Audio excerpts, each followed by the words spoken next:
Hello students. तो अभी आज के जो क्लास में हम लोग पढ़ने वाले हैं वो पढ़ने वाले kinetic energy of rolling and rotating bodies. जो पिछले क्लास में पढ़े थे ना, उसका न्यूमेरिकल्स बस सॉल्व करेंगे। बस आज की क्लास में कुछ थ्योरी नहीं होगा, सिर्फ और सिर्फ उसका न्यूमेरिकल होगा। तो पहले क्लास में जो पढ़े उसके लास्ट में मैंने आपको एक न्यूमेरिकल दिया था, तो पहले उसको डिस्कस करते हैं, फिर इस पे एक अच्छा कुछ क्वेश्चंस मेरे पास है, उसको हम लोग सॉल्व करेंगे। ठीक है। तो लास्ट का जो क्वेश्चन था वो क्या था, आपको याद होगा कि क्वेश्चन जो था कि एक रॉड अगर ऐसा करके रहे और वो थीटा एंगल घूमे इस पर्टिकुलर पॉइंट से, इसको यहाँ से हम रिलीज किए और ये यहाँ से जब थीटा एंगल घूम जाएगा ना, तब इसका मेरे को उस इंस्टेंट पे ओमेगा बताना था।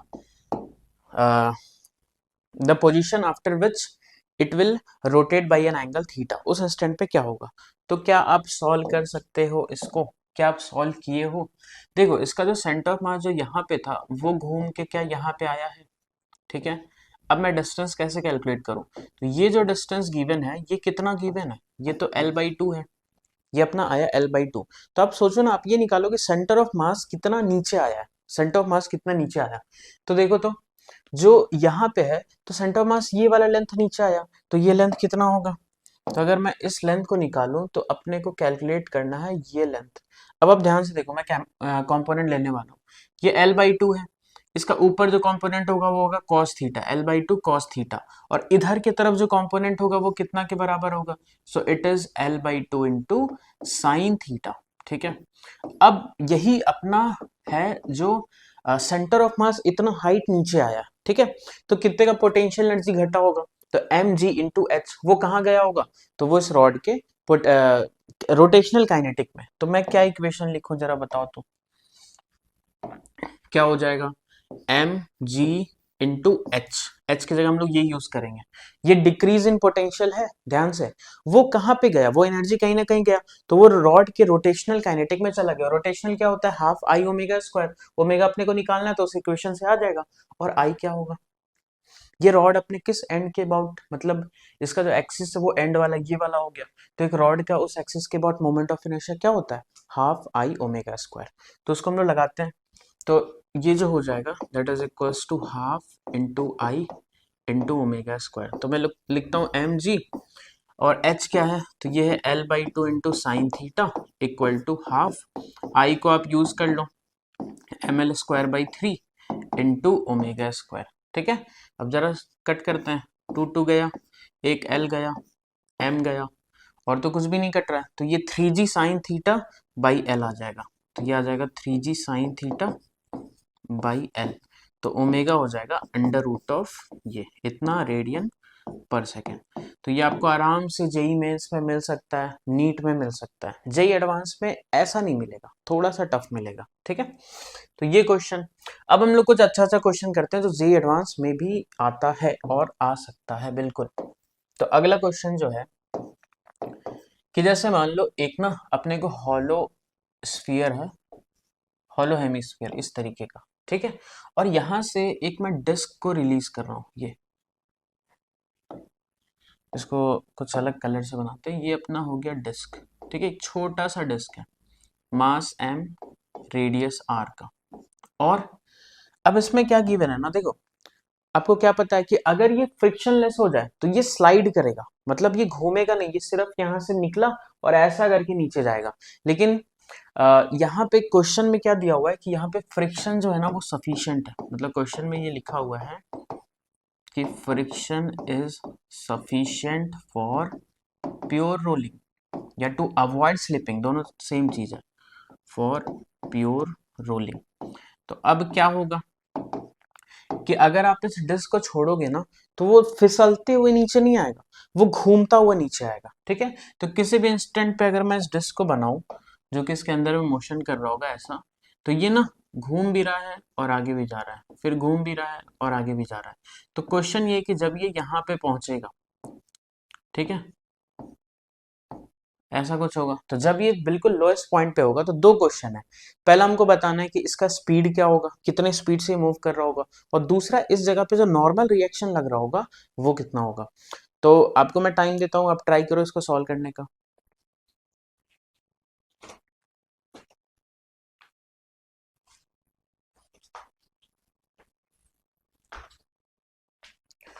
तो देखो इसको अब आई होप कुछ लोग तो कर लिए होंगे। ये यहाँ पे था ना, यहाँ से ये कितना नीचे आया है, तो ये आर नीचे आया। अच्छा यहाँ पे एक चीज डेटा थोड़ा सा गड़बड़ हो गया है, ये कैपिटल आर जो है ना ये इसका रेडियस एक्चुअली में, ठीक है।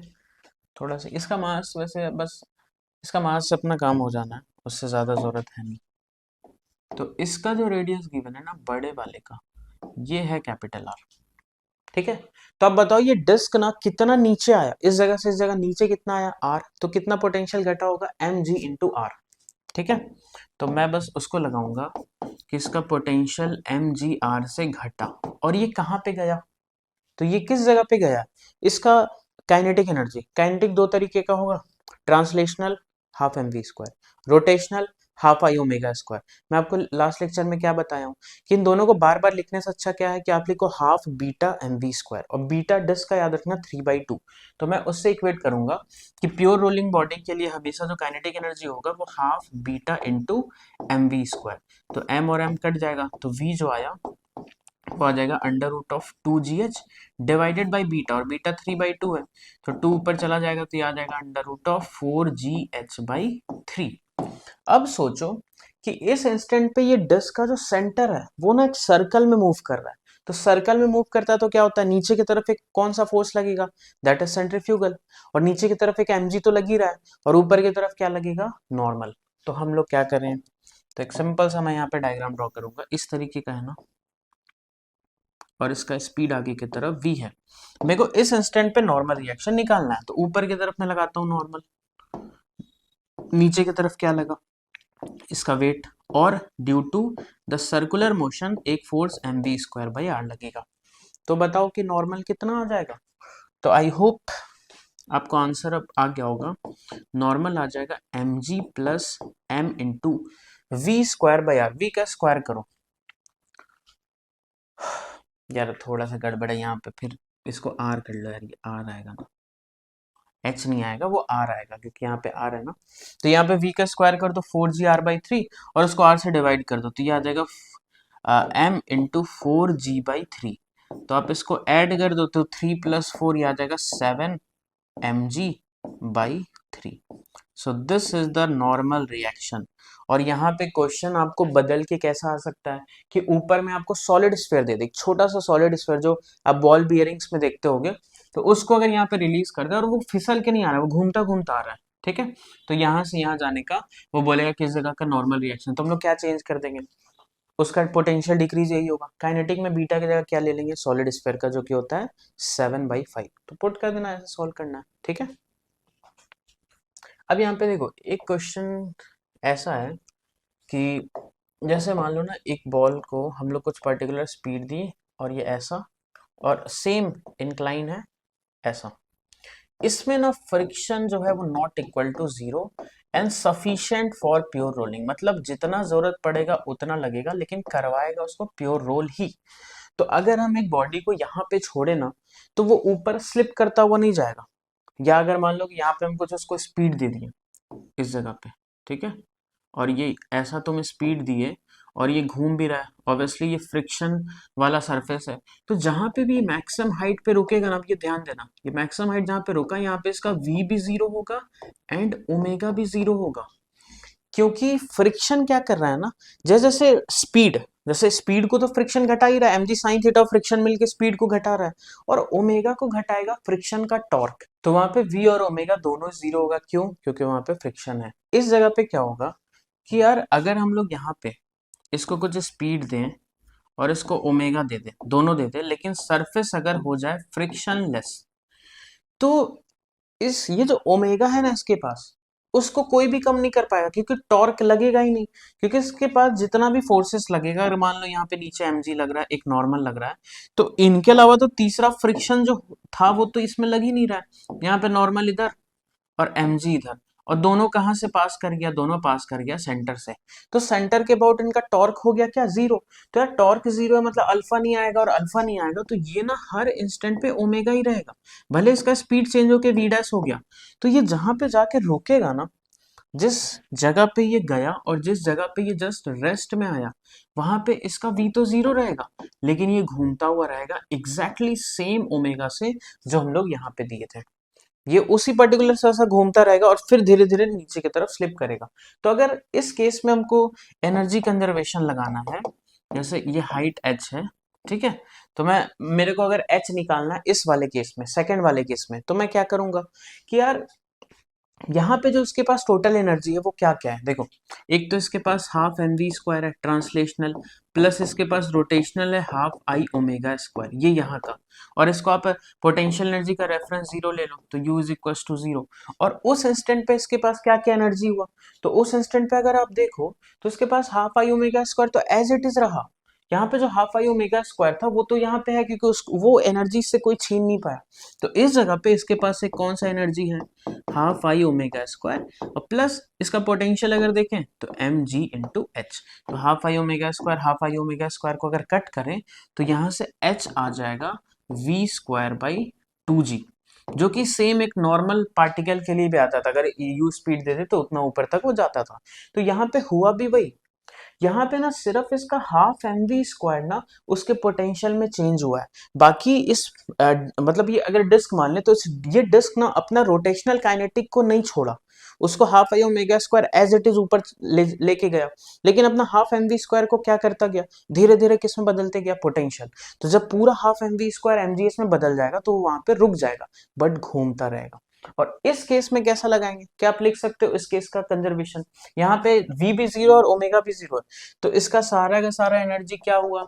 तो अगर मैं इस हाइट को h मानूं तो can you right the equation, तो इसके लिए इक्वेशन क्या लिखें कि यार इसके पास जो भी काइनेटिक था तो शुरू में क्या था, हाफ एम वी स्क्वायर और हाफ आई ओमेगा स्क्वायर, उसमें से कुछ भी नहीं बचा, पूरा का पूरा कहाँ चला गया, पोटेंशियल में।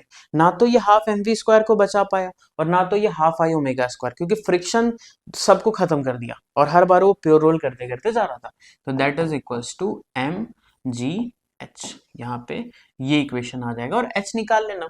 बाकी प्योर रोलिंग दिया हुआ है तो इन दोनों को मतलब अगर नहीं लिखना चाहते हो तो मिला के एक इक्वेशन लिख दो, half beta M V square, और बीटा डिपेंड करेगा कि कैसा है पार्टिकल, मतलब ये शेप कैसा है, सॉलिड स्फीयर है, हॉलो डिस्क या रिंग, ठीक है। तो आई होप आपको ये चीज क्लियर हुआ होगा, और आप विश्वास नहीं करोगे कि इस कॉन्सेप्ट पे आईआईटीज में क्वेश्चन आ चुका है इस वाले पे, और ये है भी इम्पोर्टेंट, ठीक है। तो आगे बढ़ते हैं, एक आध क्वेश्चन और हम लोग करते हैं इस पे।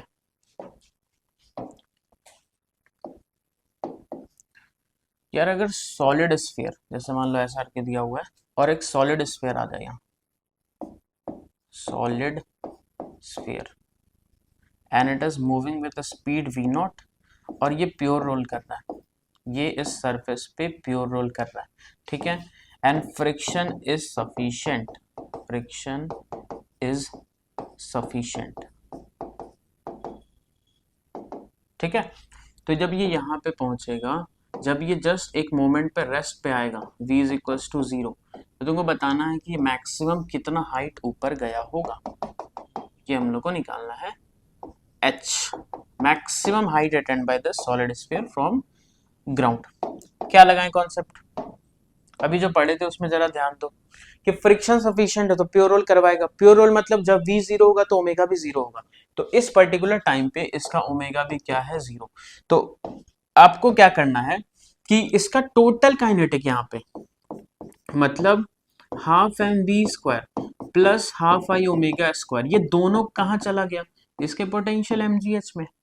अब ये दोनों को ना लिख के अगर आप इसको मिलाओगे तो ये क्या बनता है, half beta M V square pure rolling के लिए, और प्योर रोल तो दिया हुआ है तो हम लोग लिख सकते हैं is equals to M G into H.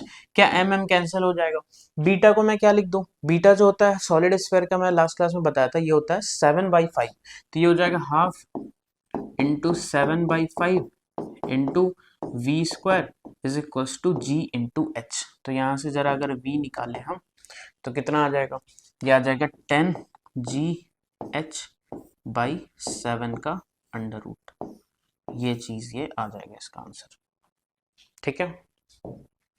कुछ क्वेश्चंस आपको ऐसा भी मिल सकता है कि जैसे मान लो ना जैसे एक रॉड ऐसा करके है इसको हम लोग हिंज कहाँ पे किए हैं, तो इस जगह पे हिंज है, ठीक है, यहाँ पे at a distance of L/4 and the rod is release, mass m और लेंथ l है और इसको यहाँ से रिलीज कर रहे हैं। तो क्या ये ऐसा घूमेगा, तो जब ये घूम के कुछ इस पोजीशन में आ जाएगा, मतलब इसको मैं यहाँ पे ड्रॉ करता हूँ कि घूम के कुछ इस पोजीशन में आया, पूरा का पूरा रॉड जो है वो वर्टिकल जब हो गया, तो इस इंस्टेंट पे इसका ओमेगा क्या होगा, ठीक है। कैसे निकालना है देखो, मैं इसको ना इसके लेवल में बनाता हूँ तो आपको ज्यादा क्लियर होगा। ये हिंज पॉइंट अपना यहाँ पे है, ठीक है। अब ये पूरा 90 डिग्री घूम के ऐसा हो जाएगा। अब मेरे को क्या करना है कि आप एक चीज देखो कि इस रॉड का जो सेंटर जो है, सेंटर ऑफ मास, ये इससे कितना दूर था, L/4। तो जब ये रॉड वर्टिकल हो जाएगा तो इस हिंज पॉइंट से ये L/4 नीचे आ जाएगा, तो ये आ जाएगा यहाँ पे, ये आ जाएगा L/4 नीचे। तो उस रॉड का पोटेंशियल एनर्जी कितने से घटा बताओ, तो पोटेंशियल एनर्जी घट जाएगा mg/L/4, और वो कहाँ गया, काइनेटिक। सब में यही लगाना है, बस उसका आई हमको निकालना है। इस पॉइंट के अबाउट जो उसका आई होगा ये अपने को कैलकुलेट करना है। तो यार इस पॉइंट के अबाउट, इस एक्सिस के अबाउट इसका मोमेंट ऑफ इनर्शिया कैसे निकलेगा, अगर वो इसके अबाउट घूमता तो क्या हो जाता, ml²/2l, और इसके और ये दोनों एक्सिस क्या पैरेलल आपको दिख रहा है, तो मैं क्या लगा दूं यहाँ पे कॉन्सेप्ट कि अगर उसके अबाउट है ml²/2l तो प्लस ये m इंटू ये डिस्टेंस L/4 है, तो L/4 का होल स्क्वायर, तो ये आ जाएगा 7/48 ml², ठीक है। ये जो आई निकल के आता है ये आता है 7/48 ml²। तो ये आई आ गया। अब सोचो कितना का डिक्रीज हुआ था पोटेंशियल, तो mgh, h कितने के बराबर है, तो h है L/4, ठीक है, is equals to half I है 7/48 ml² इंटू ओमेगा स्क्वायर, यही तो करना है। तो एक L गया, 4 से मैं 48 को कट कर रहा हूँ 12 टाइम्स, तो ये 24 हुआ, और ये m और m कट गया, तो ओमेगा आ जाएगा 24g divided by 7l of under root, तो रेडियन पर सेकेंड। तो ये इसका आंसर है। तो ये कुछ न्यूमेरिकल आप सॉल्व कर लो और आपको जेई मेंस और नीट में बहुत हेल्प मिलेगा इन सारा से, ठीक है। तो ये एनर्जी वाला पार्ट यहाँ पे होता है कंप्लीट। अगले लेक्चर में we will cover angular momentum, ठीक है। तो मिलते हैं फिर अगले लेक्चर में। आप इनका नोट्स बना लो और इनको बार बार रिवीजन करो कि आपका सारा चीज अच्छे से क्लियर हो जाए, ठीक है। फिर एंगुलर मोमेंटम पढ़ने में मजा भी आएगा। तो मिलते हैं अगले लेक्चर में, बाय।